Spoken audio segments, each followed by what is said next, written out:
264, ó, 264, aulas 29 e 30. Agora a gente já voltou na sequência normal, tá? A aula passada a gente tinha estudado a aula 25, agora a gente já voltou no trecho e agora a gente vai, na realidade, nessa progressão aí, 29, 30, 31, 32 e assim vai, tá? Então, puxa a apostila do lado, vocês estão vendo aí a aula?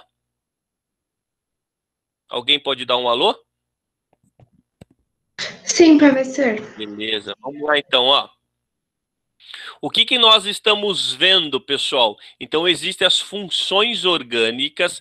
Essas funções orgânicas, elas são ramificações desses três hidrocarbonetos aqui. Ou é dos alcanos, ou é dos alcenos, ou é dos alcinos. Lembrando, o que caracteriza cada um deles aqui? Alcano, somente simples ligações. Alceno, eu tenho uma dupla. E alcino, eu tenho uma tripla.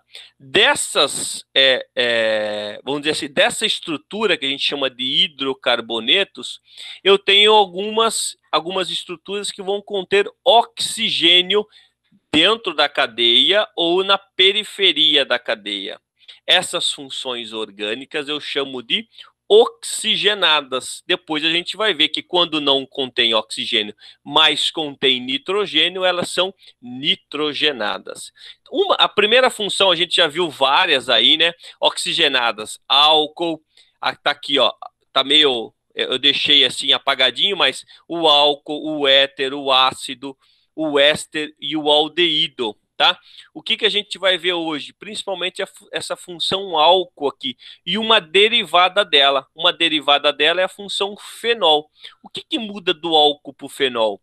O álcool, eu tenho uma estrutura linear de carbono. O fenol, essa figurinha OH aqui, ó, né? Ela tá ligado a um anel aromático, tá? Então, hoje o que a gente vai ver especificamente é essa função álcool e uma derivada dela, que é o fenol, tá? Olha só, pessoal, o álcool, tá? O álcool ele é tão importante na indústria, tanto na indústria de alimentos, que a gente produz bebidas alcoólicas, quanto na indústria que a gente chama de alcoquímica. O álcool é um solvente, tá?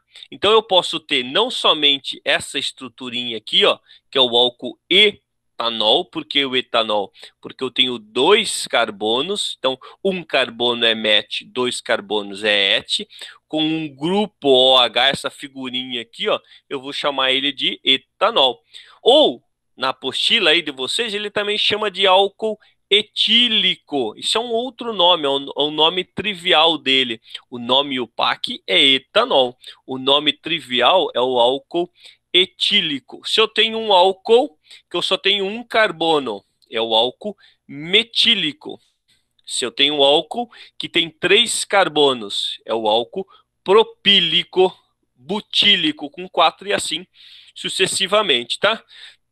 Basicamente, pessoal, nós temos três produção industrial de álcool no mundo, tá? E aqui eu tenho algumas características. Por exemplo, países da América do Sul, principalmente o Brasil, produzem etanol a partir de cana-de-açúcar, tá? Então, é uma fonte, é um vegetal, né? É uma fonte de açúcar. Qual que é o açúcar principal aqui? A sacarose, tá?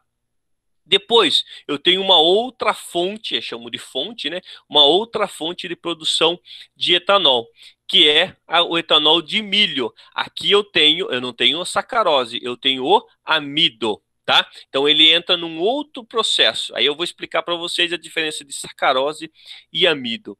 E eu tenho uma terceira fonte, né? Uma terceira fonte que é o etanol de beterraba. Aqui também, isso tudo industrial, tá, pessoal? Eu posso produzir etanol de qualquer fonte que contenha açúcar, amido, sacarose, frutose, lactose, qualquer fonte eu posso produzir etanol. Mas isso é onde eu tenho fontes abundantes e eu posso utilizar através de um processo industrial. Então, a beterraba não é essa beterraba que a gente costuma comer aí, né? Essa beterraba mais escura, mais roxa, vamos dizer assim, vermelha roxa. Essa beterraba branca aqui.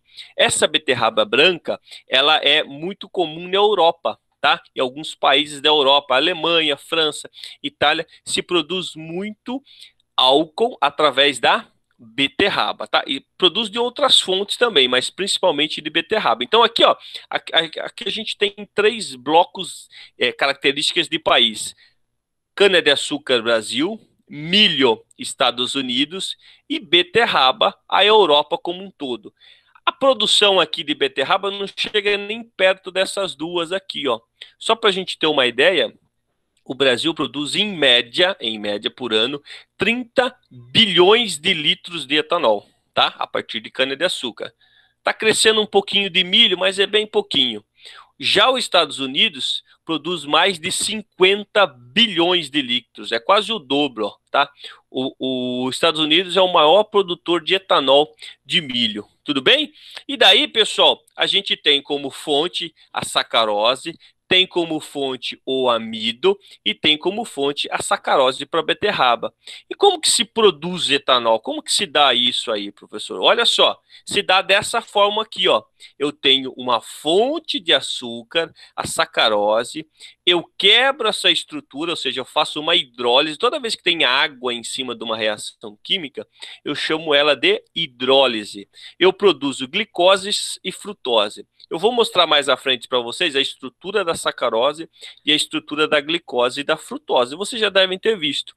Aí eu pego um desses açúcares aqui, ó, que a gente chama de C6, qualquer um desses dois, porque eles são isômeros, né? Lembra o que é isomeria? A gente vai ver também mais à frente. Isomeria, ele tem a mesma fórmula molecular, porém estruturas no espaço diferente. A forma geométrica é diferente, tá? Então eu pego qualquer um desses dois aqui, tá aqui, ó. Então retiro um daqui, ó. Corto aqui, colo aqui, junto com uma levedura, tá? O que é levedura? Levedura é um micro-organismo. Então, a levedura, por exemplo, que utiliza muito na indústria, é a Saccharomyces cerevisiae. É um nome de uma levedura, é uma linhagem de levedura. Existem outras. Eu pego essa fonte de açúcar, coloco para a levedura, ó, comer esse açúcar. Ela vai produzir dentro do metabolismo dela, ela produz o etanol e CO2. Etanol e CO2. Então, a reação de fermentação é simples. Uma fonte de açúcar produzindo etanol, tá? Mais CO2. Então, tá aqui a formulinha do etanol. Então, feito isso, a gente vai aplicar esses conceitos aí agora, que tá na página... É o exercício 2, logo depois dessa introdução aí, ó. O esquema a seguir ilustra o processo de obtenção do álcool etílico. Coloca em cima de álcool etílico o etanol, tá? A partir da cana-de-açúcar. Então, olha só. 1 tonelada de cana-de-açúcar, tá? Ela vai entrar para trituração. Escreva embaixo, não é trituração que a gente usa industrialmente, a gente usa moagem, né? Porque as usinas de cana-de-açúcar, elas contêm moendas, né? Igualzinho essa moenda que a gente vê, essa micromoenda que a gente vê lá no garapeiro lá. O que o cara produz, o caldo de cana pra gente, é a garapa. É um nome comercial, né? Para dizer garapa. Mas lá na indústria, a gente vai dizer que produz um caldo de cana, que a gente chama também de mosto, tá? Então coloquem aqui em cima da garapa, coloquem caldo de cana. Então olha só, quando eu entro com 1 tonelada, ou seja, 1.000 quilos, tá? Então coloque aí embaixo, 1 tonelada, 1.000 quilos, né? O múltiplo de 1.000 aí. Conversão de unidade, grama, quilo, tonelada, tá? Então 1.000. 1 tonelada eu vou moer isso, eu vou produzir o que eles chamam de garapa, que eu vou chamar de caldo de cana, que é um nome mais industrial, já que a gente está falando de um processo industrial. Eu produzo mais ou menos aqui 750 quilos, né? Porque eu estou trabalhando 1 para 1, 750 quilos de caldo de cana e 250 quilos de bagaço. Então, o que sobra é um resíduo, porque a cana é moída. A cana, quase, vamos dizer aqui, ó, só que eu tenho 750 quilos, quase 80% da cana que está lá no campo, aquela figura que vocês viram passada, é água, é caldo de cana. E aí eu levo para um processo, tá aqui, então mais ou menos 750 quilos. O que que tem nesse caldo? 3 tipos de açúcar: sacarose, glicose e frutose. Principalmente sacarose. Sacarose deve dar mais ou menos 90% do volume de açúcar que eu tenho lá dentro. Então, glicose, frutose e sacarose vem com os outros 10%. Vamos pôr 5% para cada um. Então, aí eu venho para uma concentração, eu vou concentrar, uma parte vai para produzir o açúcar. Quem que produz o açúcar? Somente sacarose. Esse açúcar branco que a gente usa aí na cozinha, ele é somente sacarose, 99,99% de sacarose. Não tem glicose lá dentro. Quando que eu tenho glicose e quando que eu tenho sacarose? Quando eu vou produzir o quê? O álcool, que daí é essa linha de baixo aqui, ó. Aí eu boto isso para fermentar através de leveduras, que eu já falei para vocês. Então são micro-organismos, são pequenos bichinhos que começam a comer o açúcar que está aqui dentro e a produzir o álcool. Produzo esse álcool. É uma solução de água e álcool, é o que a gente chama de mosto. Esse mosto precisa ser destilado. Para quê? Para recuperar o álcool. A água e o álcool não tem ponto de ebulição diferentes. A água é próximo de 100, o álcool é próximo de 78 graus. Então, a hora que eu atinjo 78 graus, que eu estou esquentando ali, o que acontece? O álcool começa a evaporar. Álcool evaporando, eu condenso ele novamente e capto de um outro lado. Isso é um processo de destilação. Então, dentro desse processo aqui, ó, 1 tonelada se produz 70 litros de etanol. É essa sequência aqui que eu vou usar para resolver o exercício. Daí ele diz o seguinte, ó, em 1996, muito tempo atrás, long time ago, ó, eu produzia 12 bilhões de litros de álcool. O Brasil já está com mais do que o dobro disso, está com 30 bilhões de litros de álcool. A quantidade de cana em toneladas que deve ser colhida para esse fim foi de aproximadamente, olha só, eu tenho várias unidades aqui de toneladas, várias alternativas. O que eu uso aqui? Simplesmente uma lei das proporções, que a gente chama de regrinha de 3, mas não é regrinha de 3, é lei das proporções. Se 1 tonelada produz nesse fluxograma aqui, ó, nesse acompanhamento, se 1 tonelada produz 70 litros, quanto que vai produzir 12 bilhões de litros? Quanto que eu utilizei em toneladas de cana? Então vamos por aqui, ó, 1 tonelada se produz 70 litros, tá? Não tem muita coisa de química aqui, ó, tá? Só que eu quero mostrar uma jogadinha para vocês que é importante. 1 tonelada, 70 litros. Eu tenho 12 bilhões de litros. Mil, milhão, bilhão, tá? 10 a nona aqui, ó. Mil, milhão, bilhão. Quanto que vale o X? 12 bilhões vezes 1 dividido por 70 litros, tá? Eu vou achar tonelada, né? Então, 1 está para 70, assim como 12 está para X. X é quanto? Esse valor que está aqui, ó. Parece algum valor aqui, ó? Dessa maneira aqui? Não, né? Então, como que eu vou achar esse resultado agora, pessoal? Rapidinho aqui, ó. Só para vocês, porque eu sempre sei que existe essa deficiência aqui de para que lado que vai a vírgula quando eu tenho um valor desse aqui, ó. Presta atenção para as máquinas agora. Olha aqui para a tela, olha para a tela onde eu estou falando. Vamos pegar esse número, ó, vou transportar ele para cá. Ó. Esse número aqui, se eu vou jogar ele em potência de 10, ele é a mesma coisa que seria 10 a nenhum número aqui em cima, ó, a zero aqui, vamos dizer assim. O que eu vou fazer? Eu preciso achar o número que está aqui, ó, esse 1.7 ou 1.2, ou que seja 7. Eu preciso rodar a vírgula para cá. Quando eu rodo a vírgula para cá, ó, para a direita, opa, a vírgula está aqui, ó, para a direita ou para a esquerda, eu vou memorizar isso aqui, ó. Quando eu rodo a vírgula para a direita, olha só, para esse lado aqui, ó, eu vou descer o número. Esse número que está aqui, ó, se aqui está zero, ele vai para -1, vai para -2, -3, -4, -5 e assim sucessivamente. Se eu vou jogar essa vírgula para a esquerda, esse número vai subir. Vamos fazer o seguinte, ó, por que ele vai subir? Ó? O 1 vai aqui entre o 7 e 1. 1, 2, 3, 4, 5, 6. Opa, perdi aqui. 1, 2, 3, 4, 5, 6, 7 e 8.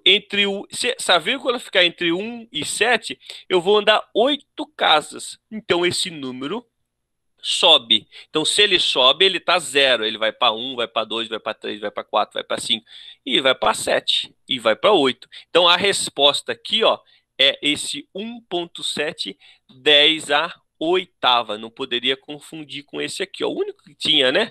Já que eu achei a 1,7.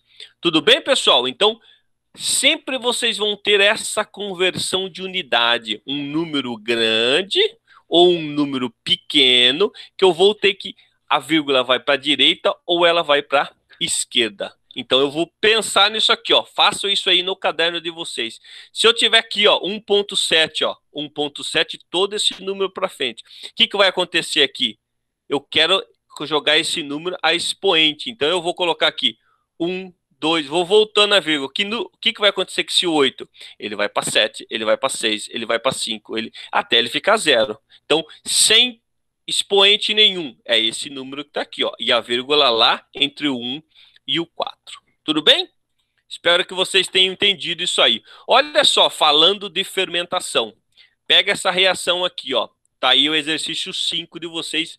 Busquem ele aí. Eu tenho isso aqui, ó, C12H22O11 mais H2O.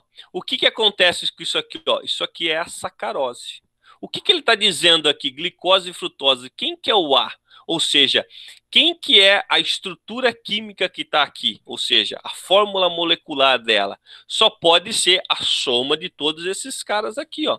Então, a soma desses caras menos a água vai me dar isso aqui, ó. De novo, glicose e frutose são isômeros, né? Então, a reação de sacarose, C12, pensa lá, sacarose é C12, glicose e frutose é C6. A gente chama também de hexose. Ose é uma terminação para açúcar, tá? Então, eu tenho glicose e a frutose. Isso aqui, pessoal, quando eu tenho a água aqui em cima, ó, a água, eu chamo de uma reação de hidrólise. Lise é quebra, hidro é água, então quebra pela água. E essa reação de baixo aqui, olha só, eu tenho uma glicose formando um produto B, formando um produto C, tá? Um líquido e um gás, é isso que ele está chamando aqui. Essa reação aqui, ó, ela é essa maneira aqui, ó, porque tudo que eu tenho desse lado, eu tenho que ter também desse lado aqui, ó. Só que em compostos diferentes. É a lei de Lavoisier. Na natureza, nada se cria, nada se perde, apenas se transforma. Lei da conservação de massa. Então, glicose, eu vou ter o etanol mais CO2. Reação de fermentação. Então, quando perguntarem para vocês o que a reação de fermentação produz ou como que ela se configura, dentro do meu mapa mental, eu vou lembrar o seguinte, opa, eu preciso ter uma fonte de açúcar, tá? Essa fonte de açúcar fermentado com leveduras, eu preciso ter esse micro-organismo, vai produzir etanol, majoritariamente, tá? Produz outras coisas, majoritariamente produz etanol e CO2, tá? Então, olha só o que eu disse para vocês, ó. Síntese de desidratação da sacarose. Eu tenho aqui, ó, glicose e frutose. Se eu unir os dois, eu produzo a sacarose. Então, essa é a quebra, essa é a síntese. Tudo bem? Aqui eu preciso de água, aqui eu estou eliminando uma molécula de água. Tudo bem? Olha só. E aí, se a gente pegar ó, a massa molecular, presta atenção aqui, ó, glicose e frutose, eu tenho uma massa de 180 gramas por mol. Então, a fórmula molecular ou a massa molecular da glicose é 180 gramas por mol. A sacarose, eu tenho uma massa molecular de 342. Pô, mas espera aí, glicose e frutose não é sacarose? 180 mais 180, 360. Por que a sacarose é 342? Porque eu estou eliminando uma molécula de água. Está saindo aqui, ó. E quanto que é a molécula de água em massa? 18. Então, 142 mais 18, 360. Tá? É assim que a gente começa a analisar esse tipo de questão. Vamos avançar aqui, ó. Aqui ele fala o seguinte, tranquilo, isso aqui eu acho que todo mundo resolveu. Ele fala o seguinte, ó, os acidentes de trânsito no Brasil, em sua maioria, parte são causadas por erro de motorista. Em boa parte deles, o motivo é o fato de dirigir após o consumo de bebidas alcoólicas. Então, se for dirigir, não beba, né? A ingestão de uma lata de cerveja provoca uma concentração de aproximadamente, concentração, gramas por litro, 0,3 gramas por litro de álcool no sangue. Então, todos os seus mais ou menos 6 ou 7 litros de sangue que você tem no corpo, cada litro vai conter 0,3 gramas de álcool, tá?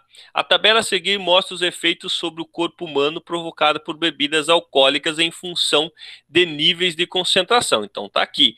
Quando eu tenho uma porcentagem pequena, eu tenho sem influência aparente, ainda que com alterações clínicas, ou seja, eu vou pegar esse álcool no sangue, mas aparentemente o cara tá de boa, tá? Se uma pessoa que tenha tomado 3 latas de cerveja, provavelmente apresenta o que aqui, né? Então, 3 vezes isso aqui, ó. Uma lata tem isso aqui, no sangue, tá? Uma lata tem em média 5%, 4,5%, 5% de álcool. Então, 3 vezes isso aqui vai para 0,9. Então, 0,9 ele vai ter essa reação, essa concentração no sangue, aproximadamente. Por quê? Porque muda de pessoa para pessoa. Um cara grande, se ele tomar uma lata de cerveja, ele não vai ter 3%, 0,3 gramas de álcool. Por quê? Porque o volume de sangue é maior no corpo dele. Uma pessoa menor vai ficar bêbada mais rápido, porque a concentração de álcool no sangue dela tá maior do que o volume de sangue que ela tem, tá? Então, e aí se a pessoa se alimenta, também tem tudo isso. Mas em média seria 0,9 gramas por litro, tá? Então, o que parece com essa resposta aqui é a nossa letra A. Queda da tensão, de sensibilidade das reações motoras. Que está mais ou menos aqui no finalzinho, ó. Queda da sensibilidade das reações motoras. Então, essa pessoa já vai ser enquadrada se ela for fazer um bafômetro. Lembra da reação do bafômetro que a gente fez em sala de aula aí, ó? O que é o bafômetro? Eu tenho um componente lá, né? Na realidade, esse aqui é o dicromato de potássio, na presença de ácido sulfúrico, e o álcool, vamos dizer assim, ele ainda está incolor e depois ele vai ficar verde. Então tá aqui, ó um bafômetro descartável aqui. Então a pessoa sopra, o ar que ele está soprando contém álcool, porque ele ingeriu bebida. Quando está totalmente sem álcool, isso aqui continua alaranjado, tá aqui, ó, a característica do componente químico, e após a emissão de moléculas de álcool, né, do etanol, isso aqui vai reagir, ó, tá aqui, ó, a reação aqui, ó, o etanol vai reagir e vai produzir o quê? Um composto de coloração verde. Logicamente que isso é o descartável, mas lá aquele aparelhinho da Polícia Federal, da Polícia Militar, eu tenho um dispositivo que vai me dar um número, aí ele vai dizer, opa, esse camarada tá com 0,3 gramas de álcool por litro no sangue. Tomou uma latinha de cerveja, vai ser autuado como infração grave, tá? Então é isso que a gente viu, essa reação aqui a gente viu aí no laboratório, em sala de aula, né? Que a gente, na realidade, brincou isso aqui como reações de oxirredução, tá? Olha a aplicação lá da oxirredução aqui, já falando de funções orgânicas. Vamos seguir aqui, pessoal. Lembrando, o que a gente tem que saber de funções orgânicas? Nomenclatura e identificar essa função. Identificar o OH, por exemplo, essa figurinha. E eu dar um nome para ela, desde que a cadeia fosse pequena. Então eu tenho aqui, ó, metanol 1-ol, ou seja, desculpa, pentanol ou pentan 1-ol. Se eu coloco só pentanol, quer dizer que o OH está no carbono 1, tá? Como que é essa estrutura? Façam aí, ó. É dessa maneira aqui, ó. Eu coloco 5 carbonos, todos com simples ligação, e em qualquer ponta desses caras, ou seja, na ponta da direita, na ponta da esquerda, eu linko um OH. Então, isso aqui é uma estrutura do pentan 1-ol, ou escrevam aí, pentanol. Só pentanol já está dizendo que está no carbono 1. Vamos ver esse aqui, ó. 3-metilpentano, 1-ol. Mesma coisa, desenha essa estrutura, pendura um OH lá no carbono da extremidade, ou seja, esse carbono aqui é o carbono primário, né? Carbono secundário, secundário, secundário, carbono primário. E daí, no carbono 3, eu coloco o quê? 1-metil. Então, da onde que eu vou começar a contar? Da mais perto da minha função orgânica. Então, 1, 2, 3, metil, tá? Aqui, 2-metilbutanol. Agora eu preciso identificar o 2. Então, eu escrevo 4 carbonos. No carbono 2, da direita ou da esquerda, eu conto 1, 2, penduro um OH. E no mesmo 2, porque está aqui, ó, eu penduro o metil. Olha lá, ó. Eu desenho 1, 2, 3, 4. No carbono 2, eu penduro um OH. No carbono 2, eu penduro um metil. Seguindo aqui, olha só que bacana esse aqui, ó. Eu tenho um ciclo hexano. Olha só, eu tenho um ciclo. Não é anel aromático. Então, eu tenho uma cadeia carbônica fechada com 6 carbonos. Se eu pego esses 6 carbonos, desenho ele num ciclo, e daí, pessoal, onde que eu começo a contar? Tanto faz, olha só, desenho o ciclo, posso colocar o OH aqui, posso colocar o OH aqui, posso colocar o OH aqui. Agora, aonde que eu colocar, ele vai ser o 1, tá? Ele vai ser o 1, e aí eu vou andar. Então, a gente convém andar para a direita, né? Aí eu venho 2, 3, 4, no carbono 4 eu coloco 1 etil, tá? Então, ó, 1, 2, 3, 4. Nesse 4 eu coloco o etil. O que ele está dizendo aqui, ó, no carbono 4 eu coloco um etil. Tudo bem, pessoal? Vamos avançar aqui, ó. Pessoal, ó, agora a gente tem um negocinho bacana aqui, ó. Ao deixarmos as garrafas deitadas, as rolhas umedecem, havendo menor possibilidade de deteriorização do vinho. Então, peguei uma garrafa de vinho. Por que que o vinho fica deitado lá? Geralmente nas adegas. Em casa talvez a gente não deixa, mas geralmente quando a gente tem algumas adegas ou o pessoal tem várias coleções de vinho, esses vinhos ficam deitados, tá? O procedimento evita a transformação do álcool do vinho em... Aqui existe um processo. Eu posso transformar, mas isso é através também de micro-organismos, eu posso transformar o etanol que está no vinho em um ácido. O etanol que está no vinho, ele pode se transformar em ácido. E aí, se eu tenho etanol, o ácido que é transformado é o etanóico. Sempre é dessa maneira, a mesma quantidade de carbono, a mesma nomenclatura do etanol, ou, desculpa, do álcool, eu transformo ele em um ácido. Por que isso, pessoal? Olha só, e como que isso se transforma? Por causa da oxidação, ou seja, da entrada de oxigênio. Quando eu coloco a rolha na garrafa, a rolha, se a garrafa fica deitada, a rolha fica umedecida. A rolha geralmente é cortiça. Cortiça é a casca de uma árvore, né? É uma madeira. A madeira tem celulose. A celulose, quando ela está com água ou quando ela está hidratada, ela faz assim, ó, ela se expande, tá? Então, a hora que ela se expande, ela veda a rolha, ela veda a garrafa. Não entra nada ali dentro, ou seja, não entra oxigênio. Se eu mantenho a garrafa de pé, a rolha fica seca. E aí eu posso ter, dentro dos microfuros, eu posso ter entrada de oxigênio. E aí eu tenho essa reação aqui, ó. Quando eu tenho um álcool com oxigênio, eu vou transformar ele primeiro em aldeído, que é uma parte, e depois em ácido carboxílico. Então, qual que é o álcool primário que a gente tem nas bebidas? Etanol. O etanol não é um álcool primário? Por que o álcool primário? Lembra lá? O álcool está no carbono da ponta. Então, ele se transforma aqui, que a gente chama de oxidação dos alcoóis. O que que é oxidação? Lembra lá, entrou oxigênio na parada, entrou muito oxigênio, tá? Aí a hora que entra oxigênio, eu produzo ácido carboxílico. No caso do vinho, pessoal, o ácido carboxílico primordial, anotem aí na frente do ácido acético, é o ácido, o quê? Etanóico. do etanol, ele vira ácido etanóico. E qual que é o ácido etanóico? Nome trivial que a gente conhece, é o vinagre ou o ácido acético. Então, o que que acontece? Pô, esse vinho aqui tá com gosto de ácido acético. Esse vinho aqui tá ácido pra caramba. Meu, perdeu o vinho, cara. Você deixou entrar oxigênio ali dentro. Por isso que o vinho, quando o pessoal bebe ele, ou você toma a garrafa inteira dele, ou você fecha certinho e guarda ele nas mesmas condições. Senão ele vai azedar, tá? Então essa é a reação aqui, ó. Quando eu tenho um álcool primário, eu transformo em ácido carboxílico. A gente vai ver mais à frente também. Quando eu tenho um álcool, que o álcool primário ele pode se transformar em ácido carboxílico no processo de oxidação.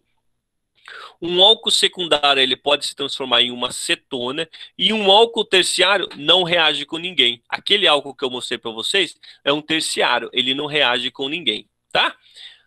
Voltando aqui novamente na produção do vinho, ó, os enólogos é o cara que estuda o vinho, o aroma, que vê as características dos vinhos, né? Recomendo que as garrafas de vinho sejam guardadas em local climatizado e na posição horizontal. Assinale a opção que corretamente justifica essa recomendação. Então, ó, a opção é essa aqui, ó, C. A posição horizontal evita a entrada de oxigênio e, consequentemente, a oxidação do etanol. Oxidação do etanol. Entrou oxigênio ali, tá?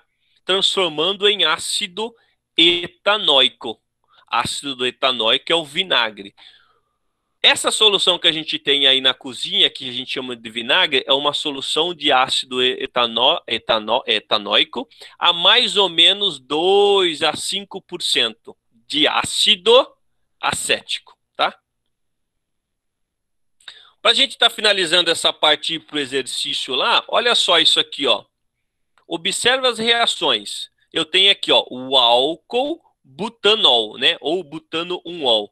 Essa estrutura aqui, pessoal, ó, ela vai acontecer o quê? Ela vai sofrer uma oxidação. Sofrer uma oxidação. O que que acontece aqui? Na reação de oxidação, eu elimino uma molécula de água. Então, pensa aqui, ó, eliminou isso aqui, ó, OH mais H.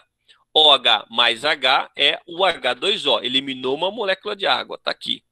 Recebeu um oxigênio. Então, eliminou uma água e recebeu um oxigênio. Qual que é essa estrutura A? Essa aqui, ó. Então, olha só, carbono não mexe, tá, pessoal? O carbono continua o mesmo. Então, eu continuo com CH3, CH2, CH2.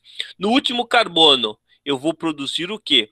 Um aldeído. O que é o aldeído? Figurinha, C dupla O, H. Não eliminou aqui, pessoal? Olha aqui, ó. Eliminou tudo isso aqui, ó.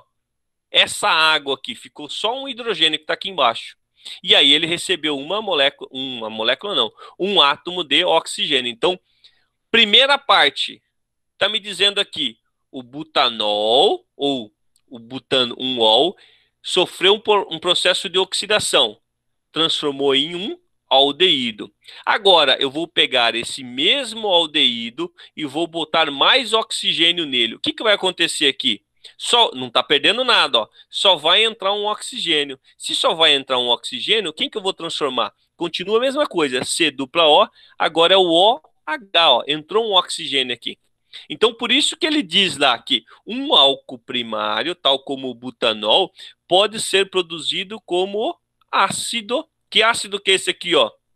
1, 2, 3, 4. Ácido butanóico. A estrutura é a mesma. Eu tenho um álcool, eu produzo um ácido.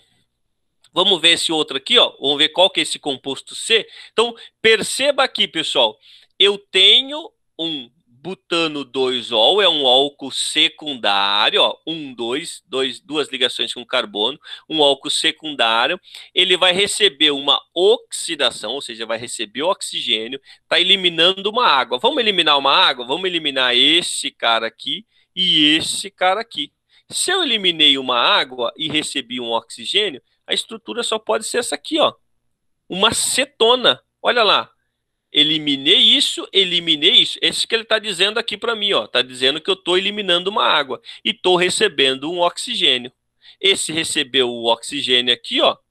Entra aqui. Então, o que que se produz o slide anterior. O que se produz quando eu tenho um álcool secundário e recebe a oxidação, ou seja, recebe oxigênio?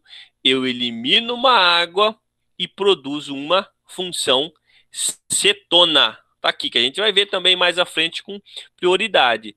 Carbono, carbono, carbono, com dupla ligação com oxigênio, uma cetona. E também, como fala na apostila de vocês, um álcool terciário, 1, 2, 3, ó, terciário, na presença de oxigênio, produz o quê? Nada, não faz reação. Tá? Então, olha só, eu tenho 3 tipos de álcool: primário, secundário e terciário. Álcool primário produz ácido, primeiro produz um aldeído, que é intermediário, e depois produz ácido. E um álcool secundário produz uma cetona. E um álcool terciário não produz nada. Tudo bem? A fermentação acética, ela precisa de um álcool, ela precisa ter uma fonte de açúcar. Essa fonte de açúcar vai ser transformada em álcool primeiro, ação da levedura, e depois esse álcool vai ser transformado em ácido acético. É isso que a gente viu, é isso que a indústria faz, tá? Isso aí, ó, papai Lavoisier já tinha identificado lá, ó, em 1700 e pouco. Ele dizia que o vinho estava sendo acidificado. Tá? Por quê? Porque ele absorvia oxigênio. Então é essa reação que a gente acabou de ver, tá? Que mais? A gente pode dizer que existe uma sinergia entre a fermentação alcoólica e a fermentação acética. A fermentação alcoólica, eu vou utilizar esses carinhas aqui, ó. Isso aqui é uma levedura. Levedura é a Saccharomyces cerevisiae. Levedura de pão que a gente compra aí na padaria, tá? Então, o fermento biológico. Esse fermento biológico é essa levedura aí.